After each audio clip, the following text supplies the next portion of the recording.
Welcome to the PR in Lockdown podcast, your guide to PR and communications in a post-lockdown world. Produced by Access Studios in collaboration with the PRCA. I'm Rob Double, and in this episode, I'm talking to Nik Govier, founder and CEO of Blurred. ESGP. If you haven't heard of it, it's those four letters that Nik believes will become essential in the world of PR and communications, where brand is purpose and companies will be accountable through actions over words. Nik, thanks so much for coming on the podcast. How are you doing? I'm good, thank you. Although it serves me right for not having read the information, didn't realise it was going to be videoed. My mum and dad's study, not living my best life right now, but we'll just go with it. But you're down in Devon. I feel that that's living the best life at the moment in the summertime in Devon. I'm stuck in London, so I mean I feel like Devon's a good place to be. Yeah, it is. It's helpful. It's for childcare reasons for this last week before we attempt to return to some normality with school. So yeah, they're having a lovely time with their grandparents, where I get to sit in my dad's study and work. But hey, it's still Devon. The glamour of PR and communications. Well, let's just quickly focus in on Blurred. Just give us an overview of what Blurred is about. So the name comes really from the fact that everywhere we now look, there's a blurring of lines. So corporate is consumer, internal is external, brand is purpose, and increasingly good comms consultancy is really management consultancy. And we focus in on the area of ESGP, which I'll just quickly explain because I think your audience group is probably quite broad. But ESG is how companies are measured in terms of being good corporate citizens. So E is environmental, social is actually kind of human, people related. So diversity and inclusion, supply chain, human rights, that kind of stuff. And G is governance. You know, are they good? Do they have good corporate governance? Do they pay tax, etc.? And P is purpose. And they're not normally together, but we put them together because we believe there's a real connection that you can't have the P, a good corporate purpose, without the ESG. So that's essentially what we do. So we really help companies be better businesses, have better ESG, and then we make sure that everybody knows about it, from the capital markets to consumers to employees to policymakers and beyond. I mean, as you've just said there, the whole idea of lines being blurred. When listening to you there, it really does sound so much like you offer, beyond PR and communications in its crudest form, in its bluntest form. You're also offering a really high, level of management consultancy, overall business strategy there, and overall company purpose. Yeah, it really is. We describe ourselves as a strategic and creative advisory firm, and we're a really strange mix because we do deeply geeky techie stuff. So carbon audits, supply chain planning, right through to kind of hyper creative realizations of purpose programs or ESG programs. And I think there's no one else out there that does it, but clients actually love it because there's real responsibility, because anything that we create on one side, we have to ultimately be able to communicate eloquently and creatively for every single type of stakeholder group that's out there. And it's hyper relevant in the world that we live in. It's relevant and important to each and every one of us. ESGP, I think, is a really fascinating one because, particularly with what's happened over the last few months, I'd argue that some of those key points, particularly purpose and looking after staff and how the company's working, will have been really put to the test, particularly lockdown in the UK, companies really having to rediscover some of those things as well. So give an overview of what the last few months has been like, particularly, I suppose, in terms of what kind of things you've seen from your clients, in terms of what they want from you, from in that kind of level of support. Have you seen a big change or an uptick in demand? The latter. When we went into lockdown, we were really concerned as a business. We only had 1 year's worth of profits in the bank. None of us knew what was going to happen, but actually, clearly we'd never have wished this to happen. But the type of work that we offer has been needed more than ever. I've seen other agencies and consultancies have to shift to really try and understand employee comms because, as a new audience group, whereas for us as a fundamental principle, internal is external. We always believed that employees were a vital audience to communicate with. And also this notion of corporate is consumer, I, suddenly saw everywhere, classic consumer agencies struggling to add the kind of corporate rigor and protectionist kind of attitude to some of their work when suddenly everything was being scrutinized like never before. So it was much easier for us to pivot because we've always hired people and adapted that kind of more holistic approach and have been able to approach creative work, but through a corporate reputation lens, and apply different types of creative across every single audience group. So in fact, that was relatively easy for us to do, and our clients came to us for that. But actually, the deeper notion of ESG has just gone through the roof. There's probably a lot of people listening who'd never heard of it a year ago, whereas now most people know something about it. And it was fascinating to see that during this really tough time, the companies that had good ESG ratings fared considerably better than those that didn't and kept their share price. So suddenly companies were like, this isn't just about doing good things. This is about, how we make our business bulletproof going forward. And it's really relevant to the capital markets. In a recession, corporations need, ever better value access to credit and debt on the capital markets, and increasingly big institutional investors such as BlackRock simply won't invest in companies unless they have good ESG ratings. So it's great because I always say, ultimately, I think capitalism will save us, because if the corporates can't access the money they need unless they're good corporate citizens, of course they're going to start behaving better, because the whole capital markets depend upon that transfer of money at an extraordinary, high level. And, and when companies are faring better in this space despite COVID, then of course it's going to become a focus of big corporations. Well, you mentioned there a lot about capital markets. Is that a big area for you in terms of your client base? A lot of them come from that kind of background. Well, we just have really, big global, massive clients like, Coca-Cola and BT and one of the massive tech giants. So it's essential for them. But actually, it comes through in so many different ways as well. Like Black Lives Matter, huge for ESG. I loved the way the public and employees reacted to Black Lives Matter as it spread across the globe. I loved the way that when companies quite lamely just shared a black square, they went back in their droves and said, really, what right do you have to be sharing a black square? Talk to us about, what you've done to, support Black lives over the years. Talk to us about the diversity in your boardroom. And that's a classic example of ESG, in affecting a company by how it's viewed, again, by, customers and consumers and employees. And no longer can people just get away with saying, oh yeah, we're just going to put a black square up there, all's fine. People want to know about that business behind the brand. But are you, is this real? Is it genuine? Is this kind of credible?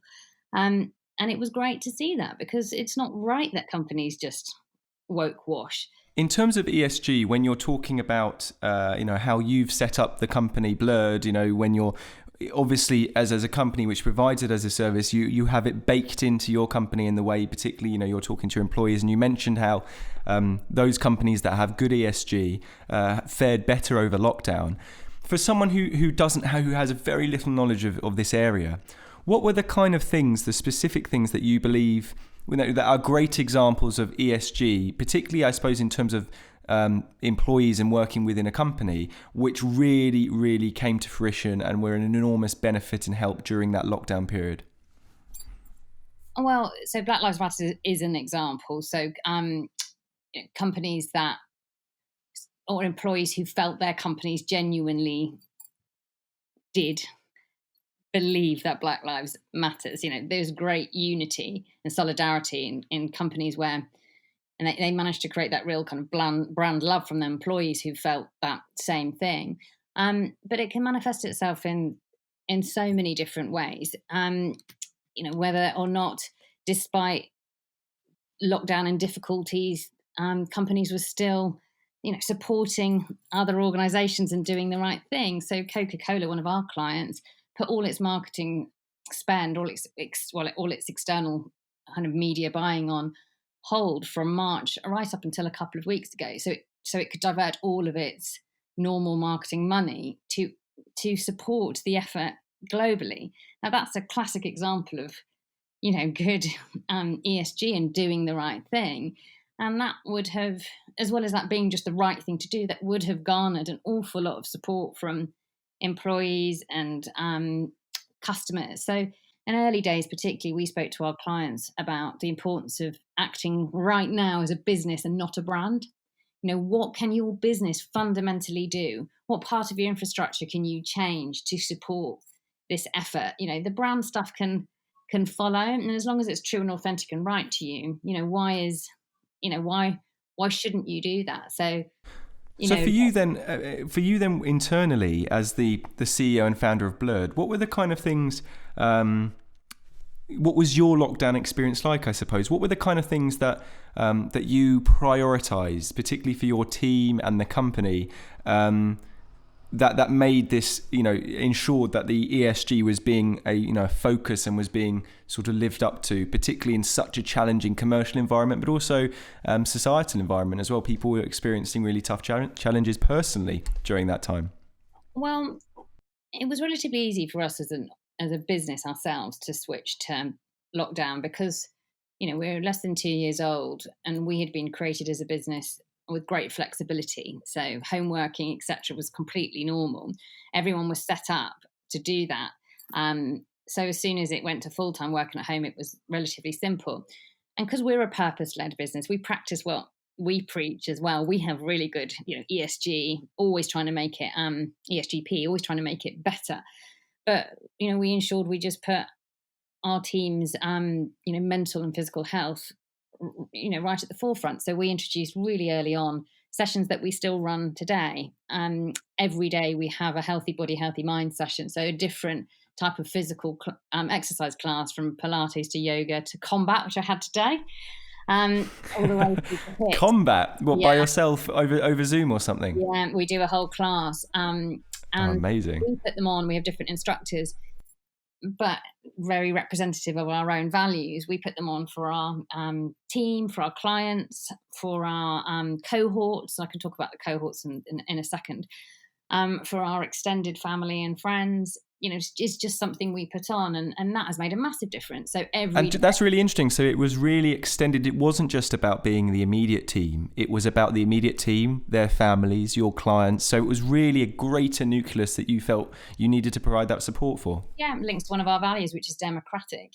So if we create something that has a value, we will naturally share it and involve as many people as we can within that. So it's a classic example of living our own values and our own. And you found a lot of people coming in, people who weren't in the immediate team. Yeah. You found a lot of them getting involved. Yeah. So there was some people who, ended up joining virtually all the classes that I'd, never known before.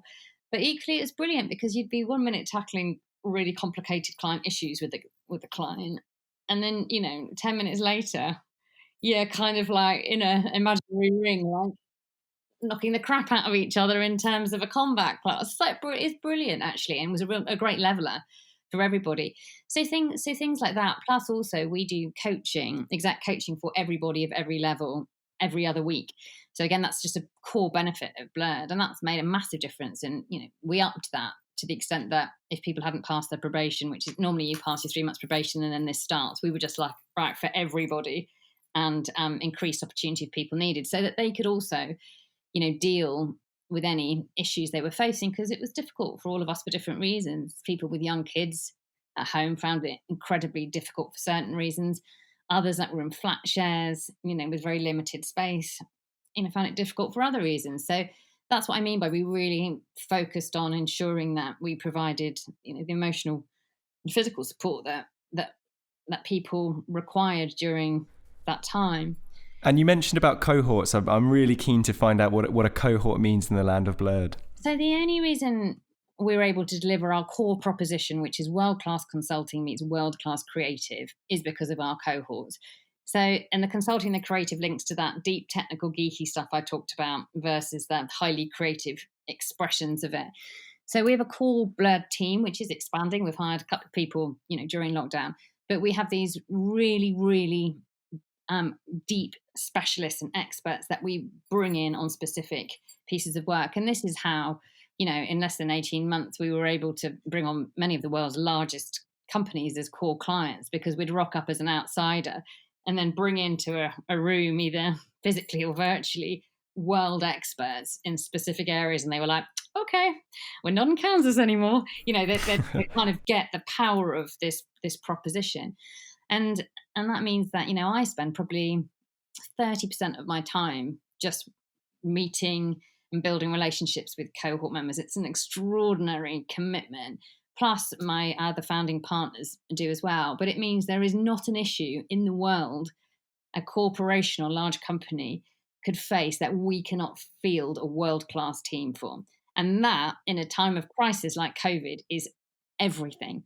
So, right from, human rights communication specialists to, like I said, carbon mapping, to anything and everything in between. We have crisis and issues people, as do most companies, but we have people who were in the room for Malaysian Airlines, who were in the room for the collapse of Northern Rock, and so we can even filter it down by particular sector. And then equally on the creative side is every type of creative you can imagine, from, idea originators right the way through to, expressing it through certain mediums. And we have everyone from someone like Rankin, world famous creative director, all the way through to, 16-year-olds just out of school who are brilliant because they haven't had it nurtured out of them, if you see what I mean. Just before we go to break, I really want to know, in terms of the clients, you mentioned about how ESGP, absolutely was tested during lockdown because of the nature of the challenges. What were the real things that clients were coming to you for? Was there one of those component parts that was particularly in demand, or particular thing that clients are really, really keen to come to you and try and resolve and get sorted? Or did you have also a lot of new clients coming to you for certain things during lockdown? So many came with a simple exam question: was, how do we ensure that when all this is over, we are deemed to have done the right thing? And our answer was very simple: do the right thing. And that is by being a good business, acting as a business rather than a brand, and using what's at your disposal to make this incredibly difficult situation better for people. And that does link to ESG, because those things would either have been, environmental, social, governance, or generally just, being better corporate citizens, or of course linked to purpose. We had other clients who came to us, like one major supermarket, for example, who actually had fared incredibly well during lockdown for obvious reasons, but said, we haven't spent money because we've not been doing advertising. So we want to, use the funds that we've saved to create a plan A, the equivalent of an M&S's plan A. So can you come in and review all of our practices, our human rights, our supply chain, absolutely everything, and then help package it in a hyper creative way? So that's something we're doing. And then a lot of clients simply have come to us, particularly around Christmas, because Christmas is a really, really difficult, it's going to be very difficult for businesses, where we're facing a moment of that for many will be an extraordinary heartbreak, where they're having Christmas for the first time with family members missing, or, Christmas where you won't be able to spend time with those you love. I won't be able to, because once my kids are back at school, I can't come down and see my high-risk type 1 diabetic father again. And there isn't time between the end of the school year for the 2 weeks break before Christmas. So the normal, hugely expensive, glorious kind of ad campaigns that have existed for decades now just ain't going to wash, and could so easily send out the wrong message or not chime. So we've also been doing a lot of work to just get the nuances right and ensure that they're perhaps more purpose-led than they would normally be, and also important to ensure that the company itself is practicing what it preaches. So that's just a flavour of the different types of work that we've been called upon to do.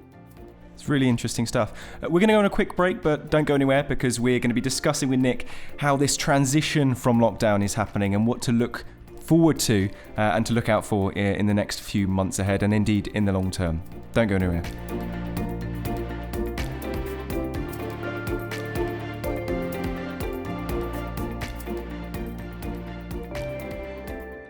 You mentioned before the break Christmas, and I think this was really fascinating because I don't think I've had this discussion at all. I don't think I've even looked this far ahead in the conversations on this podcast series until now.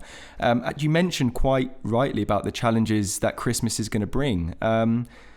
It'd be really good, just talk us through from your perspective, how you think companies and organizations, and actually on the individual level, people are going to overcome those kind of challenges, and what Christmas as a result will potentially look like. I just think it's less about it being about the big fancy ad. I mean, people are still going to do those, don't get me wrong, but I think there has to be a lot more substance behind them. So naturally people are going down the purpose-led front, which is something we fundamentally believe in. And in fact, we believe that, brand PR or comms or marketing doesn't really exist anymore. It now all is, brand is purpose. But for us, I think what's essential, and that the only thing that will stop this kind of falling on deaf ears or worse, creating a negative reaction, is properly backing a chat and showing, not telling. So, for example, if something's around, loneliness, what are they actually doing in the world to help combat loneliness? How are they quantifying those types of changes? Because of course we still do need cheer at this time of year. It's not about being maudlin, but it's just about being respectful at a time which is going to be difficult and strange for all of us. And it's always been interesting, Christmas, because for many people it's the most lonely time. I used to do a lot of work with crisis in the past, and for many people it's a deeply lonely and difficult time. But this year more than ever, you can't just go with the vast majority of most people love this time of year, because most people this year will be affected in one way or another, and it will be a moment in time when people will stop and pause and reflect. And so when you're talking to your clients who are already thinking about Christmas, how are you approaching that as an organisation? How are you helping clients to get in a frame of mind which gets them in a better position to understand how best they can plan for Christmas? Well, some it's not a question of starting to think about. Some of them, stuff's wrapped. Big global campaigns that we've been working on for months now. Really, have you seen massive changes? Particularly the big scale campaigns. Have you seen? Before lockdown they were looking like X, and now they look like Y. Completely different. Yeah, and it's difficult because even some of the global stuff we've been working on, it's already, the world has changed again, even from when some of those were, wrapped a month or so ago. But really, it's about linking it to purpose, as I said. It's about ensuring that it plays out for every stakeholder group. It's not just about customers, it's about employees. How does it relate to employees? It's about how this can manifest itself for different types of groups in society. It's about ensuring they walk the talk themselves. All these things are really important. We just launched a major campaign for Coca-Cola called Open Like Never Before. Beautiful, beautiful piece of work, which was led by 72 and Sunny, the global ad. But, that was about ensuring that Coca-Cola itself could robustly show that it itself is being open like never before. So it's all of this kind of stuff. It's just about ensuring that it's true and that it has depth. And depth, interestingly enough, is our own purpose. It's Blurred's purpose. We don't do anything unless there is real solid depth to it, because in depth there's also kind of safety, essentially, because it's robust, which is really important. Let's just go down to the company level right now. Obviously, we've had the last few months. You've hinted at how Blurred it was already, working from home was a normal thing, and in terms of ESGP, that was baked into the company from the start, and it's a young company as well, 2 years old, I think you mentioned. But what about the next few months? What kind of challenges or what kind of priorities are you really focused on just to make sure things stay right on track? Well, for us, it's doing more of what we're doing. The business has flown actually in the last 6 months. And again, I'd never wish this on anyone, but the things that we believed were important have become ever more important. So therefore, we're needed by clients more than ever before. And that's great, because like I said, we help make businesses better and then help make sure that everybody knows about that. And that's a great thing. A major challenge for us right now is integration back into the office. We took on a big, fancy, beautiful space just before. Oh no. Um, no, it was fine. I've yet to meet a company that was in that situation, but no, now I have. It was. We had the opportunity to back out the day we went into lockdown. We were signing the contract, and we had an emergency board meeting. I was really, really sick, probably with COVID. I had someone in one of my board in hospital, another one was really sick.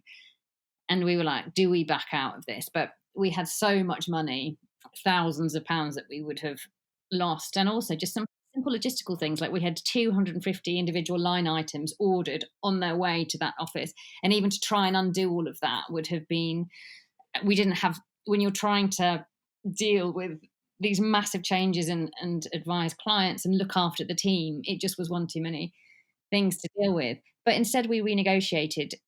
So we've actually had paid no rent at all up until September. So it's actually worked out perfectly. And the team desperately want and need a space. So we've been able to actually reconfigure it during lockdown to the perfect space that's needed for us now. So we, knock walls, move things around, put in showers, created loads of spaces for kind of collaboration. And have you had people going in during lockdown, or is that something which is planned for the coming weeks? Recent, just the last couple of weeks. Some people have been desperate to, escape kids or get out of flat shares, etc. Just have a change of scene. But we're starting to integrate back in from next week properly. But we'll never go. We won't even open the office ever again on a Monday and a Friday, because we found out that update meetings, which tend to happen on a Monday, work brilliantly over Zoom or Teams. People don't want to be in the office on a Friday because they want the ability to scoot off early, and I'm fine with that. Everyone's grown up, so I trust everyone to do their work whenever suits them. So we will only ever open on a Tuesday, Wednesday, and Thursday, and still it's only, people will only go in if they want to.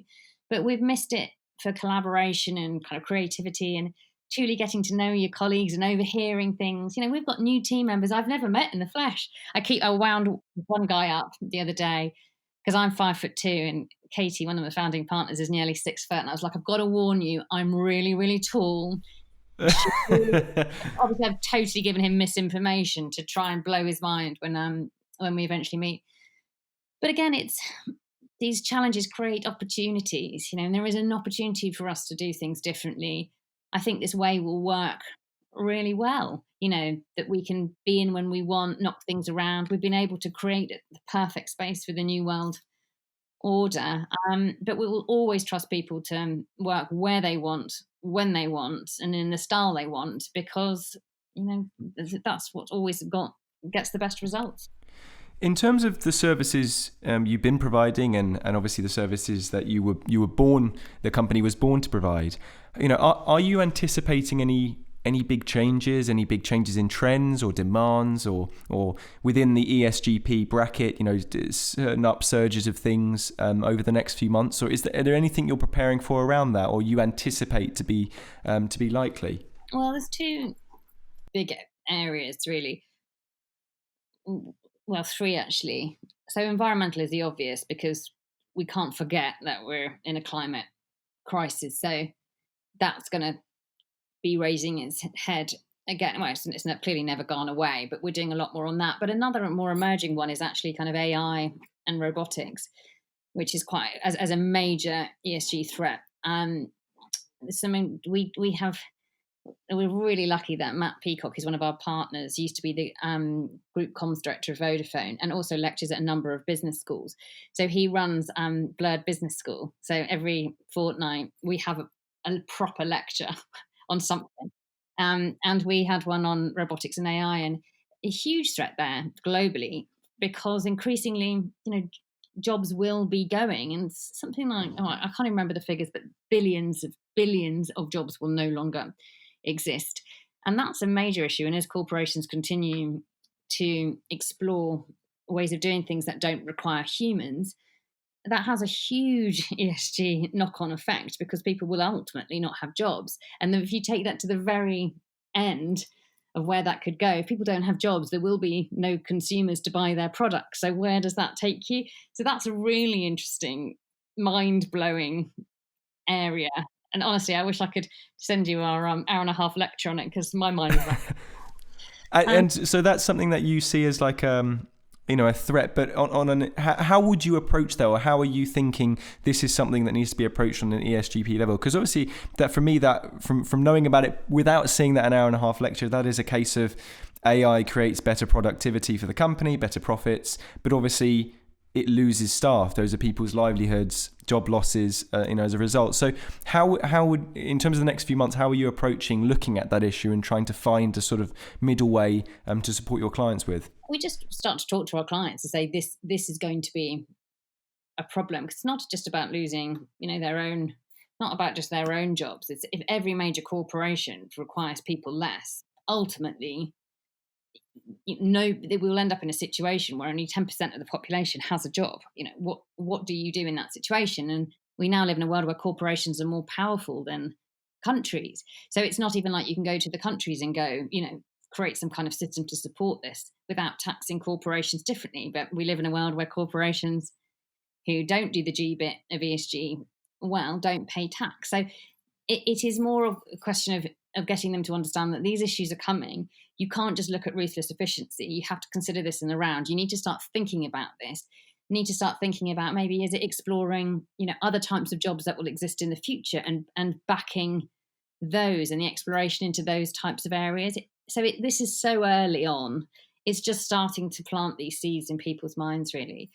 And another thing that we're doing is what we're calling issues coming down the track, because the reason Black Lives Matter became such a massive thing, and I'm personally, like I said, delighted it did, it's a huge issue, is because when people are hurt and people are scared, they fight back. Now, we're in a global recession, so people are going to be hurt and people are going to be scared for a considerable amount of time. We're not out of COVID. This is going to be a rolling pattern. So that was the issue that caught fire. But there are going to be issues after issues after issues that are going to rise up, and where companies are going to have to either say we support this and explain why they've got the credentials to support it, be it environment, be it gender equality, whatever it is, or will have to defend themselves when they don't support it and explain why they're not. So that's something else we're exploring with a lot of our clients right now. What will those issues be? And get your shit together now. Start doing the right things. Start looking at your own D&I in terms of Black Lives Matter, the number of Black people you have on your boards, for example, so that when these issues hit, you're stronger and you're better. I mean, that really, really fascinating stuff, and obviously, like, it's mind blowing thinking about thinking so far ahead in a good way. But it is, you particularly that AI thinking about 10% of the unemployment. I mean, that's incredible. This is why people who are way smarter than me, because I get to the mind blow bit, and then I'm like, right, you need to take over here because I don't really understand the next few layers. Before we have to wrap this up, it'd be good to get your understanding and your view on just what's happened over the last few months and its impact on the way PR and communications and the way companies do it is going to have changed as a result, and particularly from that ESGP viewpoint, that perspective. How much has it? Is PR and communications going to change? And I suppose, do you see it as, ESGP has become far more influential in the way companies and individuals are going to be communicating in the future? Totally. I think it's done a lot of good for our industry. Again, always need to caveat with it, we all wish this had never happened. But there was a danger. I was always slightly almost embarrassed when, particularly my parents, would go, "Our daughter's a PR girl," and I'm like, "Oh my god!" Especially because for years I always thought that people, or they even thought maybe I was a promo girl. Do you know what I mean? It's just like, oh my god, yes. And I'm also a 35-year-old woman. But the world has changed, as we said at the beginning. Comms consultancy is now management consultancy. You cannot do superficial, light, fluffy stuff in the world we live in anymore. It has to have depth. It has to be authentic and feel real and linked to something of substance. Otherwise, you get found out, and that's a great thing. It's a great thing for our industry because we can be prouder of the work that we do. It's a great thing for the world because if people are more accountable, they're going to be better. And it's a great thing for Blurred because it's based on the very fundamentals of why we were created, and if we can keep proving the point that companies with good ESGP make more money. But I don't have a problem with that if as a side effect of doing that, they're better corporations that offer more positive things to the world. And for me, that's why I sleep well at night. Nik, if people want to get in touch with you, both personally, but also as a member of Blurred, as Blurred more widely, what's the best way for them to do that? Just drop me an email at nik@blurred.london is the best way to do it. Or you can find me on most forms of social media in various guises. Brilliant. Well, thanks so much for coming on the podcast, Nik. It was really fantastic chatting to you and hearing your incredible perspectives. And I think for many people as well, a really introduction into what is, I think, undoubtedly such a significant issue going forwards and will grow in influence as well. Thank you very much for listening as well. Don't forget, this is an ongoing series, so please like and subscribe on your preferred podcast library. Maybe give us a rating as well if you really enjoyed it. Or if you prefer video podcasts, we are on YouTube. Just search PR in Lockdown. Thanks so much for listening. We'll see you again on the next episode. PR in Lockdown is presented by Rob Double, and the guest this episode was Nik Govier, founder and CEO of Blurred. It is created by Access Studios in collaboration with the PRCA.